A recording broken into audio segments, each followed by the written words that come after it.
Hello, आप सभी दोस्तों को मेरा नमस्कार। आज का दिन बहुत ही मंगलमय दिन है। बैसाख पूर्णिमा का जो दिन है बहुत ही मंगलमय दिन होता है दोस्तों, क्योंकि आज ही के दिन महात्मा जो बुद्ध हैं, महात्मा बुद्ध का जन्म, उनको ज्ञान की प्राप्ति और महापरिनिर्वाण जो हुआ था, तीनों घटनाएं एक विशेष दिन की हैं दोस्तों, आज ही के दिन बैसाख पूर्णिमा की। और दोस्तों अगर हम बात करें तो वैशाख पूर्णिमा का दिन बहुत विशेष बन जाता है इस संदर्भ में। और आज के दिन वैशाख पूर्णिमा के दिन हम जो अच्छी बातें सुनते हैं और जो आज के दिन दोस्तों संकल्प लेते हैं, वो आगे जाकर हमारे जीवन में बहुत ही चरितार्थ बन जाता है दोस्तों। तो दोस्तों आप भी अपने जीवन में आज के दिन बहुत ही अच्छा संकल्प ले लें, हमारे जीवन में क्या करना है, हमें किस प्रकार से करना है, और दृढ़ संकल्प आज के दिन ले लें। आपका आज का लिया हुआ संकल्प आपके जीवन को बदल देगा। एक संकल्प मात्र आपका जीवन बदल सकता है। तो दोस्तों आप संकल्प जरूर लें आज के दिन में, वैशाख पूर्णिमा के दिन दोस्तों। और अगर हम बात करें आज ही के दिन, बहुत ही महान शख्सियत रविंद्रनाथ टैगोर जो हैं, उनका जन्म हुआ था आज ही के दिन 1861 में।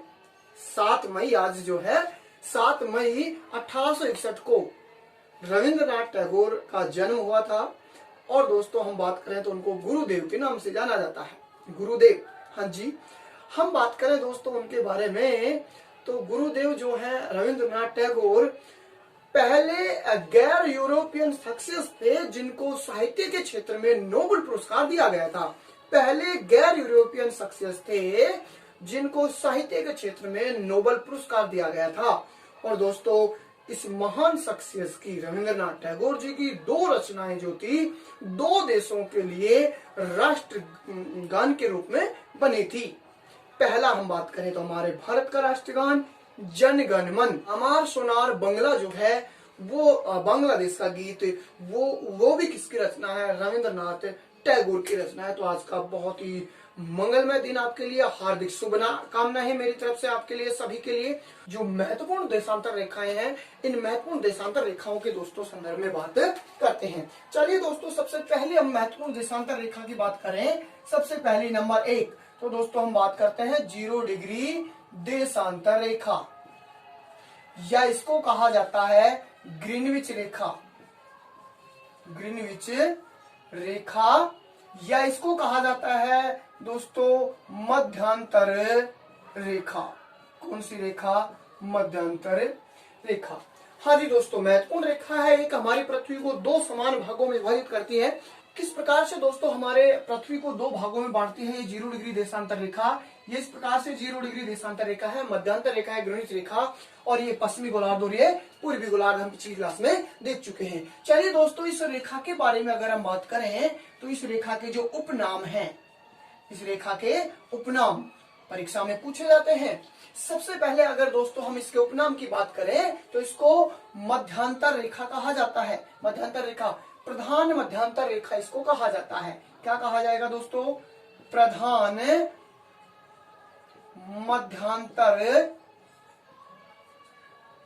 मध्यांतर रेखा एक तो इसको कहा जाता है। दोस्तों अगर हम बात करें, इसी को जो है मानक देशांतर रेखा भी कहा जाता है। मानक देशांतर रेखा भी इसको कहा जाता है। और अगर हम दोस्तों बात करें तो एक जो है इसको जुलू समय रेखा कहा जाता है। ये सबसे महत्वपूर्ण जो इसके संदर्भ में प्रश्न पूछा जाता है, जुलू समय रेखा भी किसको कहा जाता है दोस्तों? 0 डिग्री देशांतर रेखा को कहा जाता है। और दोस्तों हम बात कर सकते हैं विश्व समय रेखा भी इसको कहा जाता है। क्या कहा जाएगा? विश्व समय रेखा भी दोस्तों इसको कहा जाता है, विश्व समय रेखा।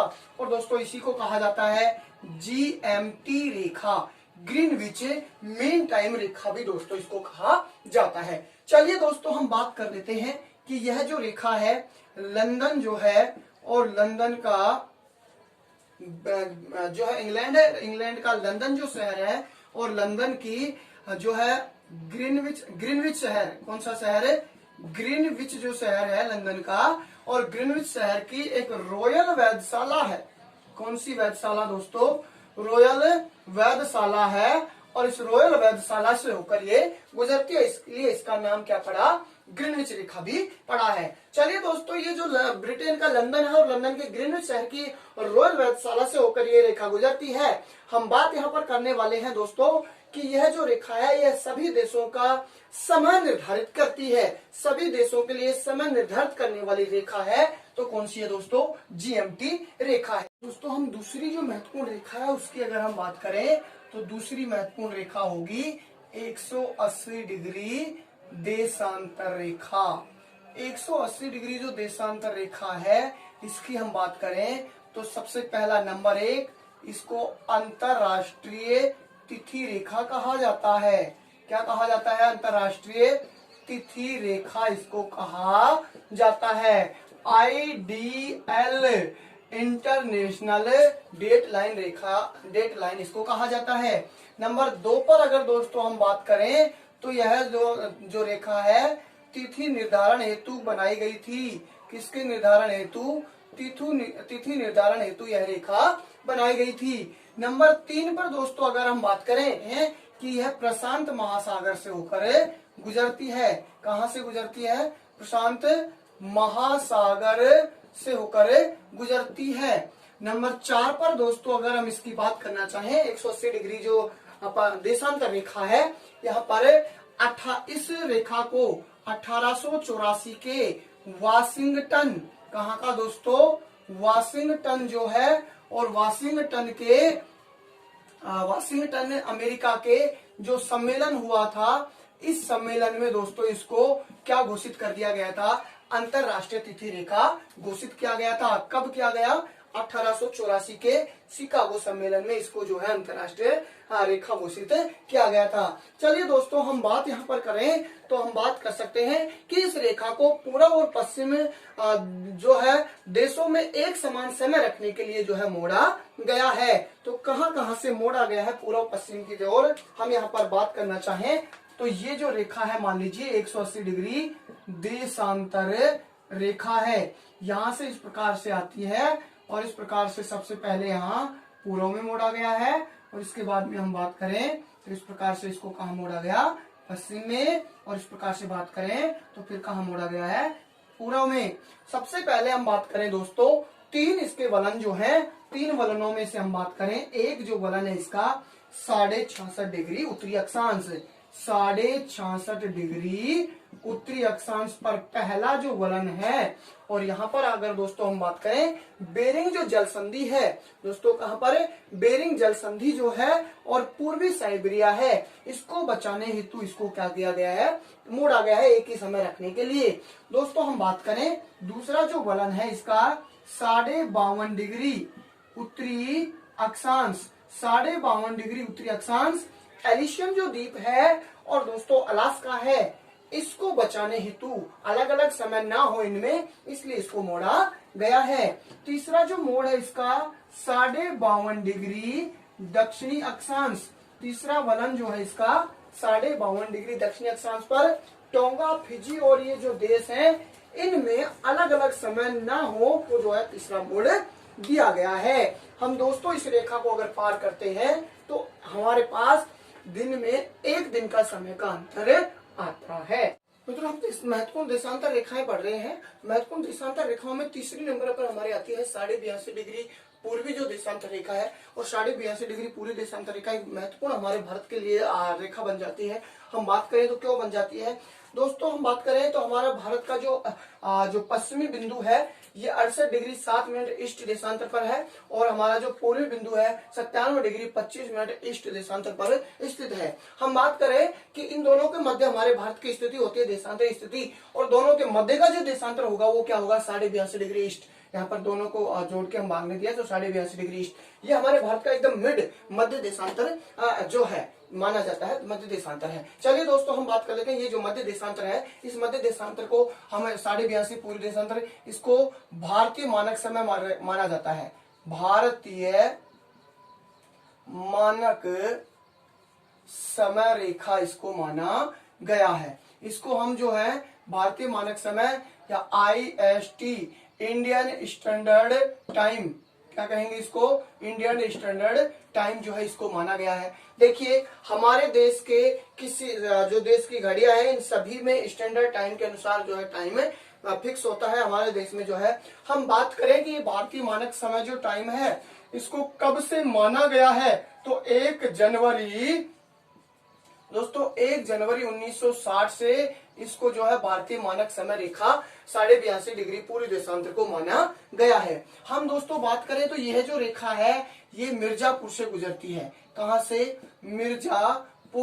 मिर्जापुर इलाहाबाद यूपी जो है यहाँ से ये गुजरती है। मिर्जापुर में एक विंध्यवासिनी धाम है मित्रों, और वो विंध्यवासिनी धाम पर एक अमरावती चौराहा है, वहां पर इसका भारतीय मानक समय रेखा का एक बोर्ड लगा हुआ है, तो वहां से गुजरती है। हम दोस्तों बात करना चाहें कि जो हमारे नोट में हम लिखना चाहेंगे कि जो ईस्ट इंडिया कंपनी थी, ईस्ट इंडिया कंपनी के समय इस रेखा को चेन्नई से माना गया था। कहां से माना गया था, चेन्नई से, यहां से गुजरते हुए इस प्रकार से माना गया था, और उस समय नैनी इलाहाबाद के पास से होकर ये गुजरती थी। लेकिन वर्तमान में हम बात करेंगे तो ये कहां से जाती है, मिर्जापुर से जाती है।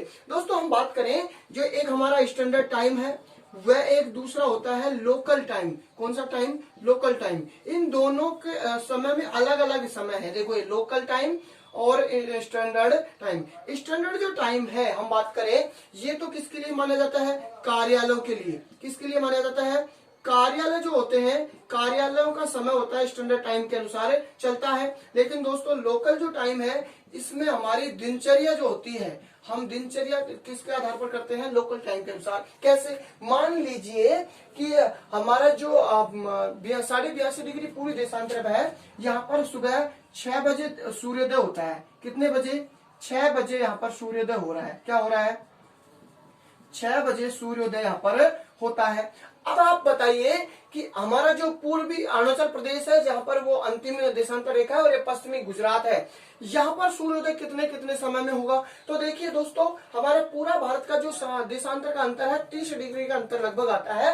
तो बीच में यहाँ पर ये रेखा है तो इधर 15 और इधर 15, और हमें पता है कि 15 डिग्री देशांतर में 1 घंटे का समय होता है। तो दोस्तों यहाँ पर जब 6 बजे उग रहा है तो पूर्व की ओर 1 घंटे पहले उगेगा, यानी यहाँ पर कितने बजे उग जाएगा, 5 बजे सूर्योदय हो जाता है। लेकिन यहाँ पर अगर हम बात करें तो कितने बजे होगा, 7 बजे। कितने बजे, 7 बजे जो है सूर्योदय होता है। इस प्रकार से होगा बिल्कुल। लेकिन घड़ियों का समय तो सिर्फ इसी के अनुसार ही होता है पूरे देश में। चलिए दोस्तों हम, ये तो हो गया कार्यालयों का समय। अब मान लीजिए छोटी सी मैं बात करूं आपसे, अरुणाचल प्रदेश और जो हमारा मान लीजिए गुजरात का, यहाँ पर मुंबई ले लीजिए। ये जो मुंबई है यहाँ के कार्यालय के जो ऑफिसों में जाने वाले जो कर्मचारी हैं ये 5 बजे उठ जाते हैं दिनचर्या के आधार से, और 10 बजे कार्यालय में जाते हैं। कितने घंटे मिल गए इनको, 5 घंटे मिल गए। ये भी 10 बजे कार्यालय में जाएंगे, पूरे भारत का कार्यालय का समय एक होता है। इनको कितने घंटे मिले, 3 घंटे सूर्योदय के बाद में 3 घंटे, और इनको सूर्योदय के बाद में 5 घंटे मिले। इसी प्रकार से जब कार्यालय बंद होते हैं तो कार्यालय बंद होने की स्थिति में मान लीजिए यहाँ पर 5 बजे कार्यालय बंद होते हैं शाम को, और 6 बजे दिन सूर्यास्त हो जाता है। कितने बजे होता है यहाँ पर, ये तो होता है सूर्योदय 5 बजे, तो ठीक है सूर्योदय।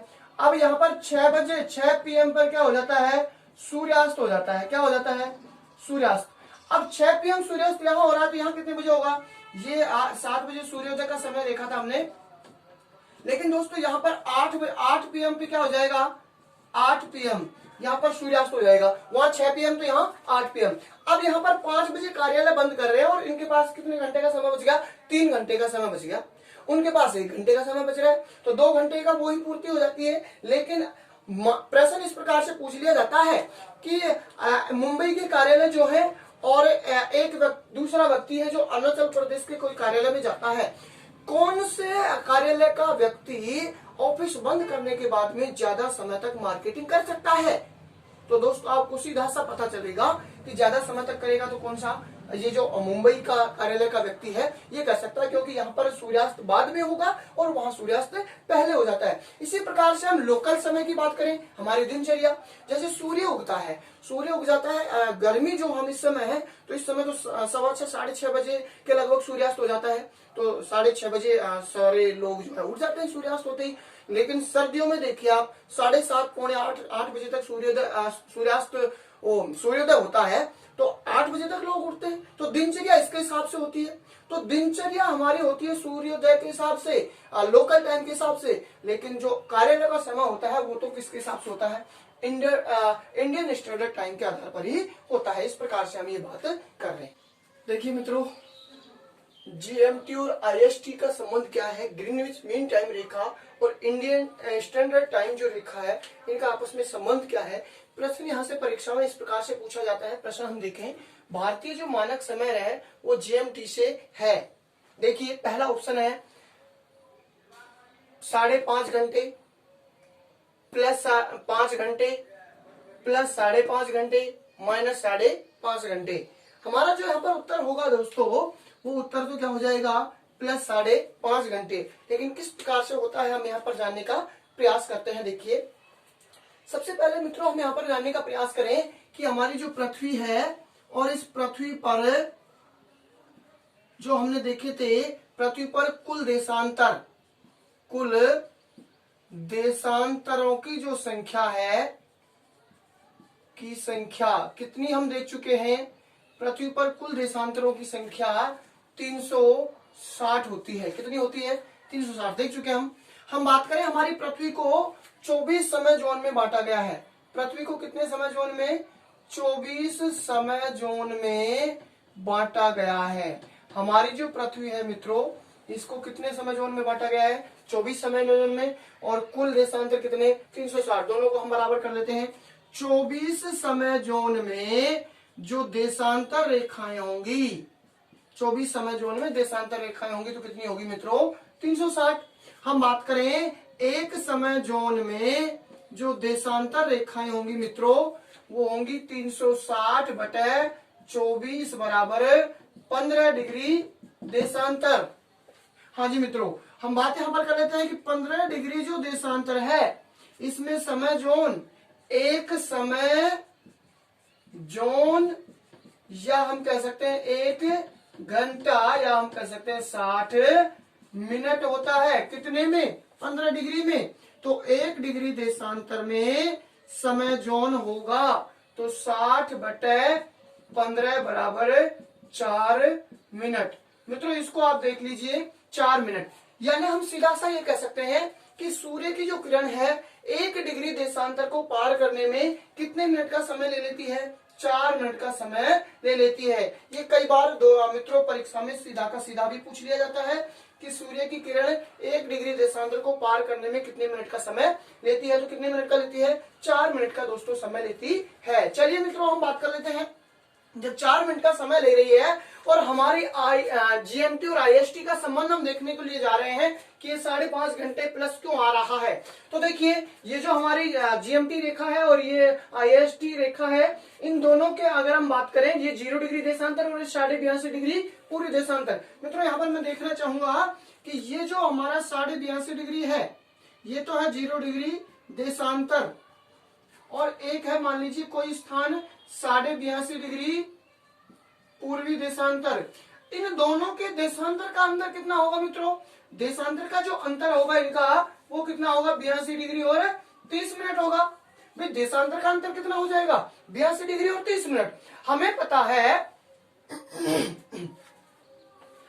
पता है कि 1 डिग्री देशांतर में कितना होता है, 4 मिनट। तो 82.5 में हम निकाल लेंगे कितना होगा, 82 को किससे गुणा कर देंगे, गुणा 4। 82 को 4 से गुणा करेंगे तो 4 दूनी 8 और 8 चौक 32, 328 क्या आ जाती है मित्रों, मिनट आ गई। अब हमारे पास कितने मिनट बच रहे हैं, 30 मिनट। 30 मिनट को पहले तो बना दीजिए डिग्री, तो किसका भाग दे देंगे, 60 का। ये हमारे पास बन गया डिग्री। जैसे हम समय को भी तो बनाते हैं कि मान लीजिए हमारे पास आधा घंटा है, उसको घंटा बना दिया, 60 का भाग दे देते तो आधा घंटा बनता है ना। इसी प्रकार से इसको मिनट बना दिया, डिग्री बना दिया। और डिग्री को किससे गुणा करते हैं, 4 से। तो कर लीजिए 4 × 12 120 बटा 60, यानी कितने मिनट, 2 मिनट ये आ गए हमारे पास। तो कुल कितने मिनट हो जाते हैं मित्रों, 330 मिनट हमारे पास में हो गए। अब 330 मिनट को क्या करना है, घंटे में परिवर्तित करना है। 330 बटा 60 तो 5.5 घंटे का अंतर आता है। यानी हम सीधी सी अगर हम दोस्तों बात करें तो हमारे 0 डिग्री देशांतर से और 82.5 डिग्री देशांतर कितने घंटे का अंतर आता है? 5.5 घंटे का अंतर आता है। अब हमें ये देखना है प्लस लगेगा या माइनस लगेगा। आप याद रखना मित्रों, 0 डिग्री देशांतर से पूर्व की ओर जाने पर हमेशा जुड़ेगा और पश्चिम की ओर जाने पर हमेशा समय घटता है। तो पूर्व की ओर जा रहे हैं हम 0 डिग्री जीएमटी से पूर्व की ओर जा रहे हैं तो हम चिन्ह क्या लगा देंगे? प्लस। तो हमारा सीधा सा उत्तर क्या हो जाएगा मित्रों? प्लस 5.5 घंटे का समय होता है। मित्रों एक उदाहरण हम यहाँ पर देखते हैं। कई बार प्रतियोगी परीक्षाओं में सीधा का सीधा, जैसे पटवार परीक्षा 2009 में और सेकेंड ग्रेड परीक्षा 2013 में सीधा का सीधा प्रश्न इस प्रकार से पूछा गया था। ये देखिए, एक्स स्थान 70 डिग्री पूर्वी देशांतर पर तथा वाई स्थान 76 डिग्री पूर्वी देशांतर पर स्थित है। एक्स स्थान का जो समय है 6 बज रहे हैं सुबह के और वाई स्थान का समय आपको बताना है। इस प्रकार से क्वेश्चन आपके सामने आ जाता है। ऑप्शन होंगे 4। मान लीजिए ये एक्स स्थान है और ये दोस्तों कौन सा है? वाई स्थान। एक्स स्थान का देशांतर तो कितना है मित्रों? 70 डिग्री पूर्वी देशांतर है और वाई स्थान का देशांतर मित्रों कितना है? 76 डिग्री पूर्वी देशांतर है।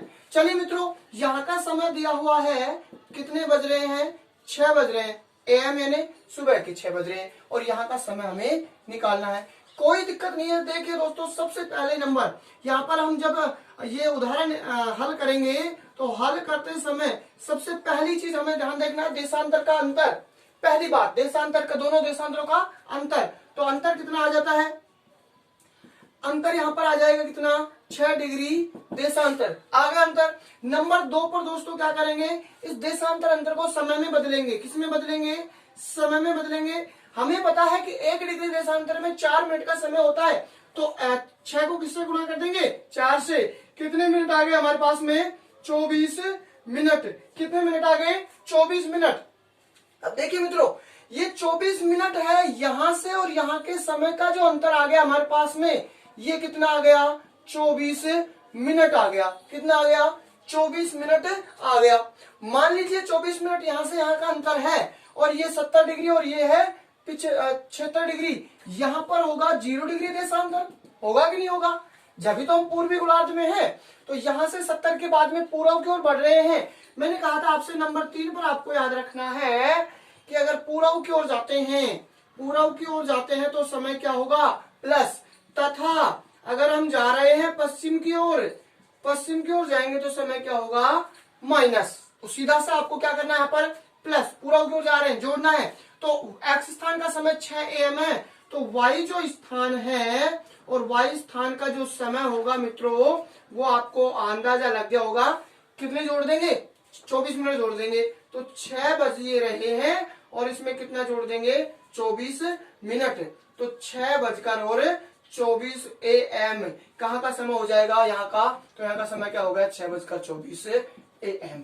इस प्रकार के प्रश्न आपसे परीक्षा में बहुत बार पूछे जाते हैं। 2 बार परीक्षाओं में सीधा प्रश्न पूछा गया है और उदाहरण मैं आपके सामने लेके आने वाला हूँ। ये कंप्लीट होने के बाद में जब प्रश्न ला रहा हूँ मैं ऑब्जेक्टिव, वहां पर बहुत सारे उदाहरण मैं लेके आने वाला हूँ।